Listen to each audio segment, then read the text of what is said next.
Seorang warga desa Klaten, Kecamatan Penengahan, Lampung Selatan, Kamis dini hari ditangkap tim Densus 88 anti teror.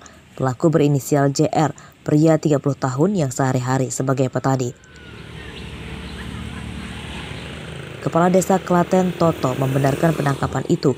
Saat kejadian, belasan personil tim Densus 88 anti teror yang dibantu beberapa polisi menggeledah rumah JR. Sebelum ditangkap, JR berdomisili di Sumatera Selatan. Sejak menikah pada Agustus 2022 lalu, JR akhirnya kembali ke rumah orang tuanya di Lampung Selatan. Keseharian JR adalah bertani dan sering mengisi ceramah di masjid-masjid. Kepala desa tak menyangka jika JR ditangkap oleh tim Densus 88 anti teror yang berarti terindikasi dengan kejahatan terorisme. Itu terus radikal kan ya semua. Sekitar jam setengah lima subuh.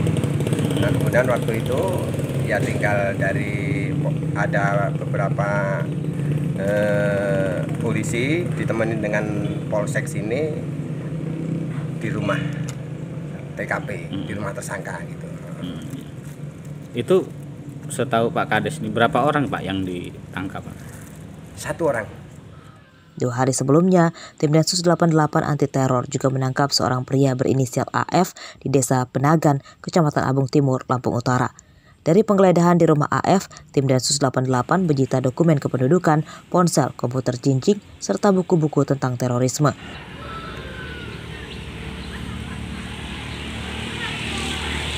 Cerita. Kesaksian mereka, orang itu pendiam, nggak bergaul dengan lingkungan. Dia keluar rumah ke ladang, cari makan kambing, rumput.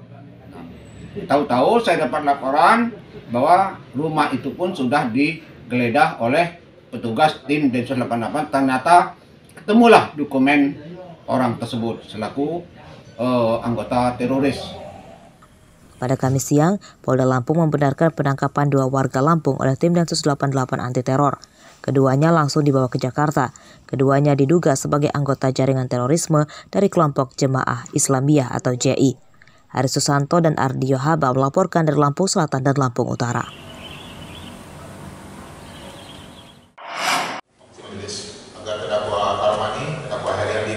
Tidak hanya sejumlah pejabat di Lampung yang menitipkan orang untuk masuk ke Unila, nama seorang pejabat di Kementerian Pendidikan dan Kebudayaan atau Kemendikbud juga rupanya melakukannya.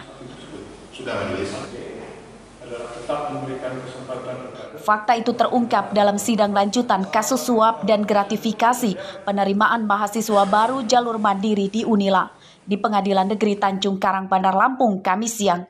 Jaksa KPK menghadirkan 6 saksi pada sidang itu. Salah satu saksi bernama Hero Saputra Arif yang menjabat Kepala Biro Akademik dan Kemahasiswaan Unila mengatakan pernah dititipi 1 calon mahasiswa Fakultas Kedokteran oleh seorang pejabat Kemendikbud bernama Zainal untuk diteruskan ke terdakwa Heriandi. Karena yang bersangkutan minta tolong menitipkan, minta bantu ponakannya supaya. Ya, apa maksud saudara untuk sampai ke terdakwa Heriandi? Apa maksudnya? Apakah mau diluluskan atau bagaimana? Saya tidak ada apakah dia lulus atau tidak. Artinya saya hanya melanjutkan titipan itu dari Pak Zainal. Pak Zainal. Ya. Pak Zainal siapa namanya? Orang-orang mana itu? Orang Irjen. Irjen. Ya. Irjen apa? Dia bekerja di Irjen. Irjen apa? Inspektur Jenderal Kementerian Pendidikan dan Kebudayaan. Pusat. Datang saudara. Ya. Datang saudara. Ya. Terus? Hero menyatakan tidak mengetahui kelanjutannya karena tidak berkomunikasi lagi. Sidang dengan terdakwa mantan Rektor Unila Karomani, mantan Wakil Rektor 1 Bidang Akademik Heriandi, dan mantan Ketua Senat Unila M. Basri itu akan dilanjutkan pekan depan dengan agenda masih mendengarkan saksi-saksi. Arsadi Saputra melaporkan dari Bandar Lampung.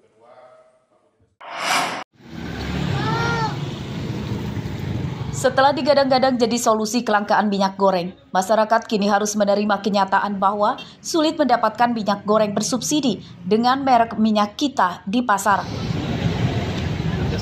Seperti terpantau di Cimeng, Teluk Betung Selatan, Bandar Lampung, Kamis pagi, minyak goreng merek minyak kita langka di pasar ini.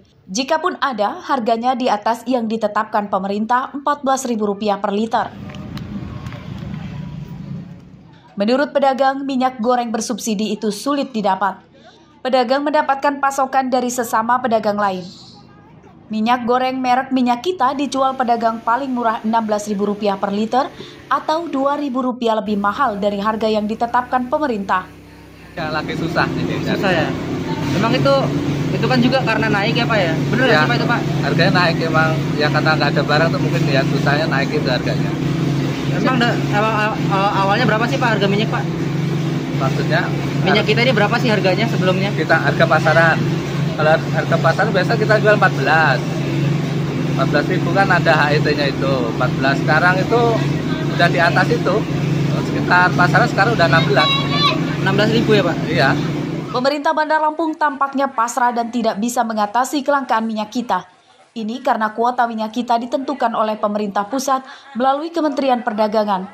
Pemkot Bandar Lampung mengimbau masyarakat yang kesulitan mendapatkan minyak kita beralih minyak curah yang ketersediaannya mencukupi.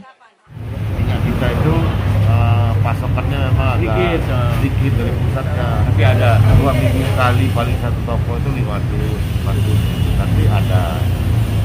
Kalau minyak curah, harganya banyak, nggak ada masalah. Harga memang ada kenaikan. Warga dan pedagang menuntut Kementerian Perdagangan konsisten dengan janjinya menyediakan minyak kita, karena itu sangat membantu perekonomian masyarakat. Jeffrey Arifin melaporkan dari Bandar Lampung.